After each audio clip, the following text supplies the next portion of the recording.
मुझे यहाँ बोलना है खड़े होके। अध्यक्ष की ये बदकिस्मती होती है कि वो जब तक आता है बहुत कुछ लोग बोल चुके होते हैं, उसका कुछ नहीं होता है। और एक तरह से ये मेरी खुशकिस्मती रही कि कुछ सुरीले सधे स्वरों में बहुत सलीके से, खूबसूरती के साथ जो कर्णप्रिय हिस्सा सुनने को मिला, उससे सोचता हूँ आपकी थकावट तो गई होगी, मेरी भी जो थी दुश्चिंता वो खत्म। इन हस्तियों के बारे में मैं क्या कहूँ, ये सब बड़े प्रमाणित प्रतिभाएं हैं, प्रमाणित प्रतिभाएं, जानते हैं आप, परिचित हैं ज़्यादातर से। बस कुछ बातें मैं कह दूं, बस ज़्यादा समय नहीं लूंगा आपका। सबसे पहले क्या कहें, इस भव्य सभागार में इतना आनंददायी, बेहतरीन, सुकून भरा, शांतिदायक और इतना लंबा कार्यक्रम कराने के लिए इन सारे आयोजकों को बहुत बहुत धन्यवाद। और जिन लोगों की प्रतिभा इसके पीछे लगी है, जिनकी शक्ति और श्रम इसके पीछे लगा है, जो सामने नहीं है, उन नींव के पत्थरों को भी बहुत बहुत धन्यवाद। मैं उनके लिए शाबाशी देता हूँ, बहुत शाबाशी। सबसे पहले इस बात के लिए प्रधानाचार्य जी को बहुत ज़्यादा, क्या बहुत बहुत बहुत बहुत मुबारकबाद और क्या बधाई कि मुझे आज मालूम पड़ा आपके पत्र से कि इस संस्था की उम्र कमाल है। मेरे देखते देखते 25 वर्ष हो गई, कमाल है ना। ये बहुत बड़ी बात है। यानी कि मैंने ये सोचा कि ये संस्था शायद टीनेज जिसे कहते हैं, किशोरावस्था और बचपन के सारे नासमझपने से और आगे बढ़कर, या अस्थिरता, उद्विग्नता और चंचलता से आगे बढ़कर जवान हो गई है, युवा हो गई है, और अब मैं समझता हूं अधिक स्थिर, परिपक्व, है ना, और अधिक शक्ति भरी और अधिक तेजी से आगे बढ़ सकने वाली ये संस्था बनेगी। मैं इसके शतकों तक ऐसे ही निरंतर चमकते बढ़ते रहने के लिए दुआएं करता हूं, प्रार्थनाएं करता हूं, और आपके बेहतरीन इसके लिए बधाई देता हूं। देखिए, बहुत लोगों ने कहा, तिवारी जी और हमारे अतुल जी ने कई बार कही, उन्होंने कहा बोलना बता देता है, चलना बता देता है, किसी की भी कोई भी कैफियत सब बता देता है ना, आपकी पूरी फितरत बता देता है। जब भी आप इन कुंतेल साहब को देखेंगे, इनका जो जज्बा, इनका जुनून है ना, इनका समर्पण, इनकी जो मेहनत, इनका जो श्रम, इनकी सौम्यता, शिष्टता, सभ्यता, संस्कार, ये सारे के सारे हर समय दिखते हैं। और कमाल ये है कि विज्ञान के व्यक्ति ओफो हिंदी पर तंग करते हैं हम लोगों को बहुत ज़्यादा, साहित्य के लिए इतना प्रेम, और अगर ये साहित्य का प्रेम इनको न होता, हिंदी का प्रेम न होता, है ना, तो मैं निश्चित मानता हूं कि शायद हिंदी विभाग भी यहाँ इतना चमकता, बढ़ता, उजला न दिखता। मुझे खुशी है कि इस शहर में कम से कम 2 प्रतिष्ठित स्कूलों में हमारे यहाँ के विद्यार्थी हैं, और दोनों ही अपनी अपनी तरह से नामी गिरामी हैं। लेकिन मैं तुलनात्मक दृष्टि से उससे भी कहता हूं, ये भी बता रहा हूं कि उन्होंने बहुत कुछ किया, अपने को ज्यादा किया, संस्था को किया, बच्चों को भी आगे बढ़ाया, प्रेरणा दी। लेकिन जिस तरह प्राणपण से ये व्यक्ति जुटा हुआ है, जिसका नाम चंद्रशेखर है, बच्चों को दीक्षित करने में, प्रेरित करने में, आगे बढ़ाने में, जो भी करने में, साहित्य के संस्कार देने में, आज के जमाने में तो माता पिता नहीं दे सकते, कोई और नहीं दे सकता। जिस तरह से ये संस्कार दे रहे हैं, ये बहुत तारीफ की बात है, इनकी प्रशंसा की बात है। मैं तारीफ नहीं कर रहा हूँ उस तरह से, लेकिन हाँ अच्छी बात को अच्छा कहा जाना चाहिए, बस इसलिए लिहाज से कर रहा हूँ। हालांकि मैं शिष्यों या पुत्रों की तारीफ मुझसे कभी शायद कर नहीं पाता, डरता हूँ कि उन्हें नजर न लगे, है ना, वो अच्छे रहे, मैं बचाता हूँ तारीफ करना, मेरे वश की बात नहीं होती तारीफ करना। मैं इस सारे हिस्से के बाद इस आयोजन के बुलावे के लिए ये सारी, हाँ एक चीज मैं कह रहा हूं, देखता हूं भाई, शादियां करते हैं लोग, विवाह करते हैं, दुनिया तरह के उत्सव करते हैं, हंगामे करते हैं, सब करते हैं, लेकिन वो समारोह निश्चित रूप से बहुत सफल रहते हैं जिनके पीछे उनके आयोजक जान लगा देते हैं, जान लगा देते हैं। देखिए ये 3 दिन से मेरी नींद आराम किए हुए हैं जनाब, है ना, मेरी क्या सभी की। यहाँ अलग स्थितियां हैं और इतनी व्यस्तताओं के बावजूद आदमी ये इतनी सारी सिरदर्दी ले सकते हैं, ये बड़ी बात है, बहुत बड़ी। अपने प्राचार्य को देखिए आप, सीखो इन चीजों से। इस पद पर है, स्वामित्व है, सब कुछ है, लेकिन जब भी किसी की जरूरत होगी, इज्जत करने की तो बात छोड़ ही दो हम लोगों की जो हो रही है, अगर कोई जरूरत होगी तो अपने आप दौड़ेंगे, अपने आप भागेंगे, कुर्सी उठाएंगे, सामान उठाएंगे, यहां से वहां भागेंगे, दौड़ेंगे, कमाल है। तो मैं सच में बहुत अच्छे मन से, बहुत हृदय से इस संस्था के लिए, आप लोगों के लिए, आपकी प्रतिभाओं के लिए, आपकी ऊर्जा के लिए मैं दुआ करता हूँ, ये बनी रहे और ये सारी चीजें। दूसरा, मेरे मन में उन मेधा के सम्मान में शामिल हुए उन सारे बच्चों के लिए इतना प्यार, इतना लगाव, इतना लाड़ उमड़ रहा है कि मैं बता नहीं सकता। प्राचार्य जी ने कहा था कि हाँ अजीब सा लगता है इन बच्चों को ऐसे बोलते देखते, भाई हमारे ज़माने में तो नाम दिखाने से डरते थे, आपके ज़माने में, जो हमारे ज़माने की बता रहा हूँ, प्रतियोगिताओं में भाग लेने से भाग जाते थे, छुट्टे घर को चले जाते थे, नहीं नाम न देख ले मास्टर साहब, है ना। और फिर उसके बाद अगर जबरदस्ती पकड़ा के उन्होंने खींच के बुला भी लिया, खड़ा भी कर दिया, तो अच्छे तरह ठीक हो बोलो, तो पता है कैसे जाते थे? आंख बंद, कुछ नहीं दिख रहा है, यूं खड़े चुपचाप, रोते झीकते से पहुंचे और इतनी तेज पढ़ के कविता सुन के आते थे कि पता नहीं किसके समझ में क्या आया क्या नहीं यार, भाग गया। लेकिन उस जमाने में ये जरूर था कि हाँ एक पेंसिल जरूर सबको मिल जाया करती थी, जो भी खड़ा हो जाए उसे पेंसिल मिल जाया करती थी, एक पेंसिल और एक वो कुछ और रबर वगैरह मिल जाती थी। तो खैर मैं आपकी सच में मेधा के लिए बहुत बहुत बहुत आदर जीता हूँ, सम्मान करता हूँ। और देखिए इसमें भी एक बड़ी बात ये है, हिंदुस्तान नहीं विश्व भर में कितनी मेधाएं कहाँ कहाँ पड़ी छिड़क रही हैं, तड़प रही हैं, बहक रही हैं। तो जैसे सोने को पारखी चाहिए, हीरे पारखी चाहिए, ऐसे ही उस आदमी का भी इसमें बहुत बड़ा वो है जो आपकी मेधा की पहचान और परख करके आपको सजा संभाल सहेज और आगे बढ़ा, उस आदमी की भी बहुत बड़ी है। तो ये प्रतिभा की पहचान यूं ही नहीं आ जाती, इसके लिए भी प्रज्ञा चक्षु चाहिए और उसी चक्षु से आप लोग प्रज्ञा को पहचानना। और इतनी बड़ी संख्या में तो निश्चित रूप से मैं कह रहा हूँ कि सारी कॉलेजों में आना जाना तो होता ही है भाई, जितने भी यहाँ के अपने कॉलेज हैं, और किसी न किसी तरह से, लेकिन ये सच है हिंदी के लिए इतना मैं नहीं समझता कोई कर रहा है और कर पाएगा निकट भविष्य में नहीं करता है, मुझे नहीं लगता। कारण यह है कि न तो उसकी नीयत ठीक है और न उसके अंदर वो समर्पण है पढ़ाने का, पढ़ने का, जो पढ़ाने में आनंद ले रहा है, सुख ले रहा है पढ़ाने में, जो इन चीजों को कर रहा है वो ऐसा कर सकेगा। जो पढ़ाता भी है तो रो के झीक के मर के, अरे मर गए, कहाँ फंस गए, क्या फंस गए, क्या कराएगा, कुछ नहीं कराएगा ना। जिसे अपने कर्म में आनंद है वो ऐसी चीज कराएगा और वो निश्चित रूप से सफल भी होगा, यश भी मिलेगा, उसके बच्चे भी इसी तरह निकलेंगे। तो इन मेधावियों को और मेधा के सम्मान को और इन सारे मेधावियों को सबको मेरी तरफ से वो, और 2-3 बात बस हिंदी की ओर रह गई है, वो खटकती रहेंगी मेरे दिमाग में कि मैं नहीं कह पाई। बोलो ज्यादा दुखी नहीं हो तो कह दूं 2-3। पहली चीज, तिवारी जी ने गुरु पर कुछ चीजें कही थी।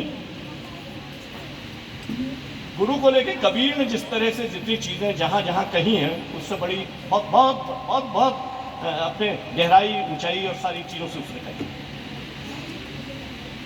जहां तक कहा था सब गुरु हो सकते हैं, हमारे यहाँ आता है अष्टावक्र के कितने गुरु थे, 108, ये भी कहते हैं लोग 220, 440 और लोगों के। लेकिन अष्टावक्र ने कहा किससे ज्ञान लिया जा सकता है? चींटी ज्ञान उसके गुरु है, हाथी उसका गुरु है, मक्खी उसकी गुरु है। अरे हर पक्षी, जीव जंतु, पेड़ पौधों से आप ज्ञान ले सकते हैं, बशर्ते आपकी ग्राहकता अच्छी हो, ग्राहक शक्ति अच्छी हो, ग्रहण शक्ति अच्छी हो। और जिनके ऊपर आंखें होते हुए भी कहना चाहिए कि चश्मे चढ़े हुए हैं, या चश्मे चढ़े से यह मतलब नहीं है, मतलब यह है कि उन्हें दिखता नहीं है या देखना नहीं चाहते, उन लोगों के लिए कुछ नहीं कहा जा सकता। अगर आप उत्सुक हैं, अगर आप जागृत हैं, तो सब चीज मिलेगी आपको ना। जहां तक हिंदी का सवाल है, देखो कबीर ने कहा है, हिंदी किसी के एहसान से आगे नहीं बढ़ती, कोई भाषा नहीं किसी के एहसान से बढ़ती, किसी सरकार की दया से नहीं बढ़ती, राजाओं के नवाबों के दया से नहीं बढ़ती, है ना। भाषा का एक निश्चित सा गुण है। कबीर ने दो बात कही, एक तो कही भाषा बहता नीर, अपने आप रास्तों की चुनौतियों को पार करेगी, कौन जाएगी, कोई उसमें पत्थर रुकावट काम नहीं आता। और उस समय भाषा बन भी जाती है, संवर भी जाती है ना, एक काम होता है। दूसरा उसने बड़ी बात, एक बेहतरीन बात कही कि जार सुबंती बेल की गति कछु कहीं न जाए, सींचो तो अनसींचे तो डहे नहीं, सींचो तो कुमलाए। कि भाषाएं जो साज समार करते हैं, सींचते हैं, उन पर पंडिताई लाते हैं, वो तो कुमला जाएंगी। और अनसींचे भाषाएं कहीं भी उपज जाएंगी, कहीं भी चलेंगी, कहीं भी बढ़ेंगी, लोक में जिएंगी। रसवंती बेल भाषा के। तो मैं यही बार बार आपसे कह रहा हूं कि हिंदी उर्दू की बात आती है, मुझे अफसोस होता है, उन कम अक्ली कर्म लोगों की पे अफसोस होता है कि भाषाओं का विभाजन हमारी भेद बुद्धि का परिणाम है, हमारी विभाजनकारी शक्तियों का परिणाम है। अन्यथा आप सारे दिन में हजारों शब्द बोलते हैं उर्दू के, आप उर्दू खूब समझते हैं, पूरे प्रांत में जानी जाती है, पढ़ी जाती थी। उर्दू की अपनी कोई व्याकरण नहीं है, उर्दू की अपनी कोई वो नहीं, शब्दावली कुछ हिस्से आ गए हैं अगर, तो उनके आधार पर आप उसे कह रहे हैं। उधर उर्दू वालों का भी एक लालच था उस समय, हिंदी वालों को तो बयाने की स्थिति थी कि हम बड़े शुद्ध हैं। उर्दू वालों का भी था कि अगर एक अपनी दुनिया अलग होगी, अपनी जायदाद अलग होगी, अपना सम्राट अलग होगा, हमने पता नहीं क्या क्या चीजें उन्होंने की हुई थी, और इस चक्कर में उन्होंने ये सब अलग किया। आपको आश्चर्य होगा कि हिंदी, अब सब जानते हैं, हिंदी आज की स्थिति में बता रहा हूं, किसी दया और भीख की जरूरत नहीं है किसी के लिए। आज अंतरराष्ट्रीय शब्दावली उसके भीतर बैठी हुई है, आपको पता है। जर्मन, अब मालूम नहीं पड़ते बोलते हैं, कितने शब्द बोल जाते हैं आप सुबह से शाम तक, कौन स्पेन का है, कौन जर्मन का है, कौन पुर्तगाल का है, कौन रशिया का है, कहाँ का है, ये चीनी है, कौन कहाँ की, किसी को आपको फारसी है, अरबी है, अंग्रेजी है, पता ही। और अंग्रेजी शब्द तो ऐसे भीतर बैठ गए हैं आज कि आप उन्हें बहुत मुश्किल से बचा पाते हैं। बोलते में हिंदी की बात करें तब भी निकल ही जाते हैं, और अध्यापक पढ़ाए हिंदी तब भी बोली जाता है ना। किसी भाषा का ज्ञान बुरा नहीं है, आप 10 भाषाओं को जानिए अगर आप में ताकत है, क्षमता है तो। लेकिन अंतर क्या है? अंतर क्या है? जिसे हम मातृभाषा बोलते हैं। अगर आप यहाँ हैं तो आपकी ये मातृभाषा हो गई, अगर आपने गुजरात में जन्म लिया था तो आप दूसरी मातृभाषा हो जाती है, वहां होती तो तीसरी मातृभाषा होती। क्या मतलब है इसका? नेल्सन मंडेला ने बड़ी जोरदार बात एक कही, अगर हम किसी व्यक्ति को अपनी बात उस भाषा में समझाएं जो वो समझता है, समझ सकता है, तो वो बात उसके कहां पहुंचेगी? मस्तिष्क में घर कर जाएगी, मस्तिष्क में। लेकिन अगर वही बात आप उसकी मातृभाषा में समझाएंगे तो वो सीधे सीधे उसके हृदय तक पहुंचेगी, उसे छुएगी और उसी में निवास करेगी। ये अंतर है दोनों। देखिए, मैं बहुत चिंतित हिस्से से एक बात कह रहा हूं आपसे, अंग्रेजी से बहुत हिस्से में हिंदी हमारी आज पिछड़ रही है। नयापन हम पैदा नहीं करना चाहते, मुहावरे, शब्दावली, कहावतें, वो सारी जो चीजें हमारी हुआ करती थी सब हम छोड़ते जा रहे हैं, है ना। आधुनिक होने के अंदाज में पगलाए जा रहे हैं, और इस तरह से हमारी 3 भाषाएं हो गई हैं इस समय देश में। एक तो उन सरकारी लोगों की है, जो भी बात कर रहे थे कि पढ़ने में शब्दावली भी संस्कृत निष्ठ और ऐसी के समझ में ना आए, हिंदी वालों के क्या और किसी वालों के समझ में भी नहीं आए, गोश लेके बैठ जाइए आप, ऐसी हिंदी है उनकी सरकारी। और दूसरी हिंदी उन लोगों की है जो आपसे जरा अगली पीढ़ी है या आपकी पीढ़ी, जिनमें हिंदी के शब्द तो यूं ही यूं आते हैं, व्याकरण आता है या वो आता है, बाकी क्या आता है, अंग्रेजी के शब्द आते हैं, अंग्रेजी शब्दावली भर गई है वहां पूरी, व्याकरण हिंदी का है। और तीसरी हिंदी उन लोगों की है जो लोक में है, जी रहे हैं, और उसमें जो खूबसूरती थी, उसमें जो कटाक्ष था, उसमें जो हमारी हमारी हमारी कहने के अंदाज थे, मुहावरे थे, लोकोक्ति थी, वो उन लोगों की भी समाप्त हो गई। तो इसलिए भाषा की जो स्थिति है पिछड़ने की हमारी, इस पर हमें ध्यान दिया जाना चाहिए। और ये जो आप अंग्रेजी बोले खूब बोले, आप और कुछ भी बोले, लेकिन जब हिंदी बोले तो एक सलीका ये कम से कम हमारे पास हो, शब्दावली कम से कम हमारे पास हो कि हम पूरी तरह से हिंदी पर निर्भर रह सकें। और आप विश्वास मानिए, मैं आपको एक और बात बता रहा हूं, जिस विकास की बात की जाती है वो अर्थ के साथ जोड़ा जाता है जो आधा अधूरा है। विकास के साथ साथ भाषा भी परिवर्तित होती है, आप हमेशा ध्यान रखें इस बात को। जब इंग्लैंड अविकसित था, विकसित नहीं हुआ था, तो वहां उन्होंने सैमुअल जॉनसन ने वो बनाया, क्या कोश बनाया। तो पहला जो कोश अंग्रेजी में बना, उसमें आप देखें, उसका नाम था शायद वर्ड्स ऑफ वर्ड। उसमें कुल 4449 शब्द थे, 4449 पहला शब्द। जैसे जैसे वहां विकास हुआ, और ये शायद मैं समझता हूँ 1698 में शायद बनाया, क्रांति की बात। और उसके बाद 18वीं शताब्दी में एक कोश बना, उन्होंने अंग्रेजी भाषा कोश बनाया, और उसमें शब्द थे 44,000, 200 साल बाद, 150 साल विकसित होने से 44,000 कुछ। और वही शब्द, भाषा का शब्दकोश जब ऑक्सफोर्ड यूनिवर्सिटी ने 2014 में शायद 14 में जो उसका संस्करण है वो प्रस्तुत किया, तो समझ सकते हैं आप उसका कितने शब्द थे इसमें, 6 लाख शब्द, 6 लाख। और आपको गर्व होगा, हिंदी के पास इतनी शब्दावली है कि उसका शब्दकोश आज भी सारी भाषाओं से बड़ा और भारी है, बहुत बड़ा। आपको इस बात पर भी गर्व करना चाहिए कि आज हिंदी नेताओं और इन आधारों पर ही नहीं है, हमारे अध्यापकों ने, मतलब हम क्या कहें, अध्यापकों ने तो धर्म ही नहीं निभाया। बहुत कम अध्यापक हैं जो बेचारे इस तरह से बावले हुए जा रहे हैं। लेकिन आप अगर महाविद्यालयों में देखें, खासतौर से विश्वविद्यालय में देखें, तिवारी जी, मतलब मैं वैसे कह रहा हूँ, कुछ लोगों को छोड़ दें जो उसके रंग में रंगे हैं, लेकिन अधिकांश लोग हिंदी की खाने के बाद भी हिंदी की कहीं बजाते नहीं है, और हिंदी के लिए कुछ नहीं करते। और हिंदी के लिए अगर आप कुछ नहीं करते तो ये हिंदी के साथ या भाषा के साथ या जिसके भी साथ है गद्दारी। देखिए, आप उसमें नवाचार पैदा करें, उसे आगे बढ़ाइए। सबसे बड़ी बात, हमारी बहुत बड़ी दुर्बलता ये है कि इतनी हिंदियाँ हो गई हैं, प्रवासियों की हिंदी, मिथिला की हिंदी, बंगाल की हिंदी, गुजरात की हिंदी, यहाँ की हिंदी, वहाँ की हिंदी, कि कोई एक मानक शब्दावली और मानक हमारे पास मानकीकरण नहीं है उसका। एक ही व्यक्ति एक ही शब्द को किसी तरह बोलता है, दूसरा किसी तरह बोलता है, तीसरा किसी तरह लिखता है, चौथा कुछ और बर्तनी लिखता है, गलत लिखता है, और उसके साथ लिंग, वचन, इन सारी चीज़ों में कहीं न कहीं गड़बड़ होती है ना।